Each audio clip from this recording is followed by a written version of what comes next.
Hey, welcome back to another video. I'm Katie Johnson. I'm a Stampin' Up! Demonstrator, and I come on regularly to show you ideas for how to use your project. I don't know what time of year you're watching this, but I live in northern US, and right now it is fall. It is gorgeous outside, and that's where my inspiration came from for today's card. I usually like to start out by showing you the general layout for the card that I'm going to make today, and I do keep a little book with some of these layout ideas in them. You'll see I use colored paper from like Walmart because our cardstock is too thick for this little photo album. This is just like a dollar store photo album. But you can see what I do on these is I just write down, the general sizes and layers and where things are. And that's what I'm going to do for you today. So normally, I don't know whether you're in inches or metric, but normally we go down by 1/4 inch when we make our layers. But if you want something bigger, today I'm going to go with a 1/2 inch. And here's what it looks like if you went with an even smaller, with an only 1/8 inch. So whether you're watching in inches or in metric, this is a 1/4 sheet of paper. You know what you normally do. I'm going to go down, like I said, a 1/2 inch to give myself a big wider border around here. And then I want something that's going to draw my attention to the focal point. And the focal point on this one today, because we're fall, gorgeous fall outside, is going to be a sentiment as my focal point. I'm going to dress it up with some leaves because it's fall. So for my layout book, I'm just going to make a notation that I want something to draw my attention to that part of the page where my sentiment is. And if you don't have punches, you can just use a rectangle. I happen to have this really cute punch over here. Look at this. Isn't this fun? So this one is called the Heartfelt Hexagon. And when you punch it out, you could use it horizontally or vertically on the page. So I decided I'm going to use it vertically. Let me put these things together so it doesn't fall apart. And I am placing this to the right because I'm going to add some shapes over here on the left, and maybe a little bit down. I don't know. Doesn't really matter. And I just use a teeny little bit of adhesive on here because it's going to be tucked into the page of the album and nothing's going to fall apart anyway. Stampin' Up! Does sell a variety of different circle punches. This is the 1 3/4 inch circle punch. Does that even show? There you go. 1 3/4. Maybe it shows. There you go. 1 3/4 inch circle punch. And we do sell that one. We sell a couple of others. We also sell some die sets that have circles in them. We sell a decal set of nesting circle dies. So you got lots of options there. Okay, for my card today, I'm just going to put 4 shapes over here. And for my layout book, this could be anything, right? It could be Valentine's, it could be hearts. You could put bells on there for Christmas if you want to. You could put holly. You could put, I don't know, you're going to put anything I want on there. I punched this out, this is a little flower. This is the Petal Park Builder Punch. These were punched out of Post-it notes. I'm just going to it's just a reminder for me of what my card is going to look like today. All right, let's talk colors for a minute. This is our basic white, and this is basic beige. Now I decided to go with beige for today's card because this is a fall card and it just, it's a little messier than this clean white look over here. However, I did cut this piece because this is going to be the inside of my card today. There's another piece that's going to get added to the front of this, and I decided to go tone on tone. So I've got this other smaller piece. Remember, I said I cut it a 1/2 inch smaller because I wanted the larger margin around there, but I also really want it to pop off the page. I'm going to do a couple of things. First of all, this is a fall card, and when you think about fall, you think about the shapes, leaves, you think about the colors, and you also think about just messy layers. So let's emboss that piece before we adhere it to the front. And I have a couple of choices here. This is called the Leaf Fall embossing folder, and it makes a real pretty pattern, but it doesn't fill up the whole thing. And so I actually rejected it for this card today. I suppose I could have done it this way and put my sentiment down there in the corner, but my plan already had me thinking about it off to the right. So I rejected that one for today. Here is another one that's got some leafy patterns on it. This is the Fern embossing folder, and it looks really pretty. Oh, look, even more with a little sparkly rhinestone on there. But again, I rejected that one because ferns to me says spring and summer. That doesn't really tell me it's a fall image. So what I decided to do instead was to use this folder. This is the exposed brick 3D embossing folder, and it's got that really awesome messy look to it, right? With all the mortar seeping out from in between the bricks and sort of the exposed, like the bricks have been worn away. So I loved that look for this fall card. And I actually already have it embossed. So we're just going to trade out this piece right here. And here it is. Isn't that fun? Super, super fun. Now I'm going to lay it on here. And then the next thing that you might notice with the camera is that that still doesn't show off a whole lot. So I'm going to do one more thing to it before I begin. Now I don't have a basic beige marker. I'm just going to go around the edge, and I think, what am I using? I'm using gray granite.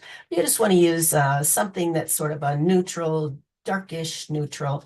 It's just going to add like a little bit of a border, because we're not adding a paper layer. If I really wanted a dark image around here, I'd add another paper layer to it, but I don't want that.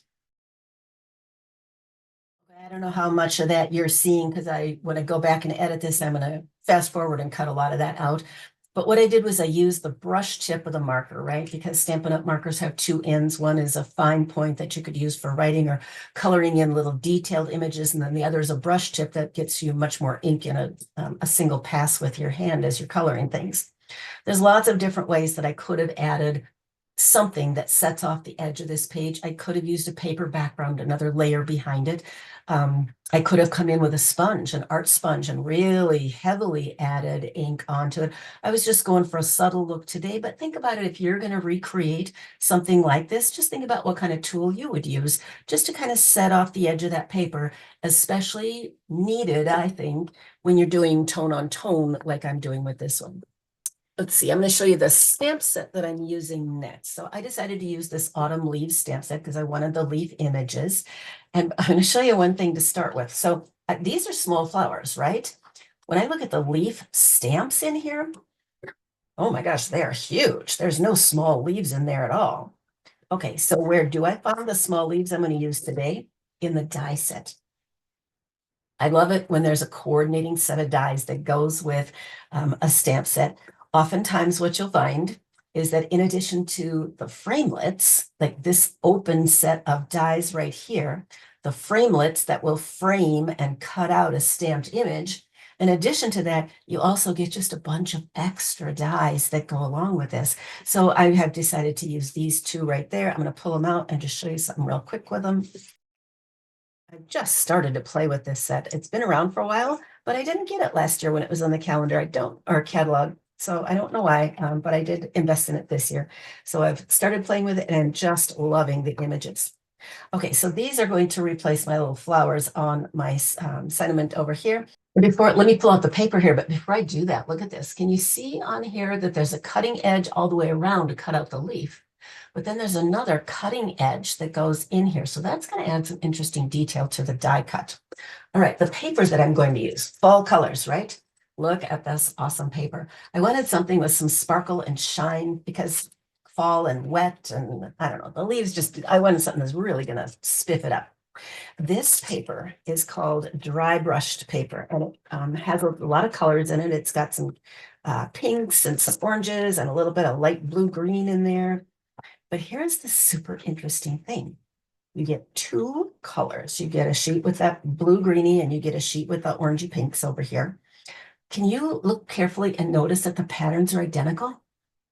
That is so useful to me because what it means is I can take these two sheets and layer one on top of the other. And when I look at the pattern and say, oh, I want to put my leaf like right here to catch mostly the color, but a little bit of the gold, I can get 2 for 1. This die will cut out 2 pieces of paper at once. So I only have to put it through my machine, actually only one time, because I got 2 dies here. So I can find another spot on that piece of paper, run it through one time, and now I've got 4 leaves ready to go. So for this pink layer on my layout sample, I decided to use the Heartfelt Hexagon Punch. And I thought about maybe just pulling in some gold foil paper to kind of pull out the gold that was in this one. But look what I discovered. Some of these sheets, the distribution of the gold to the color in these sheets is very random and uneven. And there are places where there's a large enough amount of gold that I can just go ahead and punch my hexagon right out of this paper as well. It's not like I have to have a package of, or not like you would have to have a package of gold foil. Although I think everybody needs to have gold foil. It's just one of those things that you have in your Stampin' stash. All right, now I'm going to begin to put a couple of these things together. So we're going to add some glue on the back of here. Okay, you just saw me use my double sticky tape on the back of this embossed piece. A lot of times instead, I will choose to use my liquid glue because I think sometimes with raised and depressions and raised areas on the back of this embossed piece, that it maybe doesn't always hold real well with the double sticky tape, but it'll be fine for this one. On the back of this one, I am going to use the liquid glue just because I want to ensure that the piece doesn't fall off. And it's a little bit smoother than regular cardstock. All right, so this is going to be off to the side. And I have some choices on here of which way to orient this. I'm going to take this one with the majority of the color and put it off to the side that's going to be covered by my leaves when I add them. So we'll just go ahead and add that and hold that on there for just a moment. And then we will pull out the sentiment. Now I do have this one already stamped and punched, and it is from this die set right here. I decided to use the Autumn Teaches Us That Change Can Be Beautiful. This, however, I'm going to layer up. Now, realize it's going on the front of the sheet that's got a lot of gold foil. So the liquid glue is not going to stick to this at all. And this, it'll probably stick okay, but I want to be able to tuck those leaves underneath. So we're going to use a couple of dimensionals to raise that up and give us some areas on the back to kind of tuck those leaves under. I think that 3 in the middle will be a nice structural balance for this piece. Go ahead and put this one on right here, centering it in the middle of that gorgeous background punch. And then we can begin to talk about these leaves. Once again, adhesive choice is an issue on here because it's going on a bumpy surface and it's going on a surface that has some gold foil to it. So what I'm going to use for this one is I'm going to adhere it with some glue dots. I love these little guys. These are so sticky. And they're just perfect when you have small areas that you need to have the adhesive adhered to. So let me pull one off for the back of each of these. I'm going to put it right in the center of my leaf right there. And then I'm going to point out to you, remember I said there was cutting lines in that die? See what it's done? Is it's made a little cut in here. Can you see that? Which would allow me to add some extra dimension if I wanted to the leaf. I'm not going to add that dimension today, but you could do some interesting things with folding this leaf as well. Okay, I should have actually placed these beforehand. I think I'm going to start out with the blue one up on top and the orangey pink one next. It's coming together really pretty, right? It needs a bow. So I'm going to measure out for myself about 8 inches. I'm going to double this one up because, again, fall, messy card. We want lots of layers, lots of interest. I decided I'm using a meat fork here to help me establish the size of my loops. I've wrapped the 2 ribbons together around the width of the fork. It's going up, over, through the middle. It's going to come through the bottom down here, wrapped around, and then all I have to do is tie a knot. Now I'm doing this very quickly. If you haven't seen my video, I do have a video on using a meat fork and how to tie a bow like that, and I can put a link in the comments or in the description for you for that. Okay, just pull it right off the tines, and now you've got this beautiful little bow. And of course, mine has 2 loops because I decided fall, messy, lots of layers. This also needs to go on with a glue dot. And if you're wondering what I use, this is linen thread. This is another staple like the gold foil paper that I think everybody just needs in their stash. And again, I'll put a whole link to all the product that I did use on here. But the fun thing about the glue dots is you can kind of scrunch them with your finger here and like a clay and make them into any shape you want. So now I've kind of rolled it a little bit so that it's not going to show out over the bottom and top of that. And then I can let the ends of it hang off this way. And then, you know me and sparkle, but I think that needs a little bit of sparkle on here. And I'm going to pull out my rhinestones, hoping I have 3 little ones. It looks like I do. Oh, look at this. I didn't plan on it for this one, and I don't actually have enough to do it this way, but you can color these rhinestones with alcohol markers with our blends. I'm just going to use 3 of the regular little rhinestones. So isn't that pretty? Now, today's card is almost done, but I do have this sheet for the inside. That's very plain. I'm going to dress that up a little bit too, because remember, I've got lots of odd scraps over here now. And I think I'm going to take this piece and just cut myself a little strip to add to the inside of the card. And I've got lots more that I can use for other little shapes.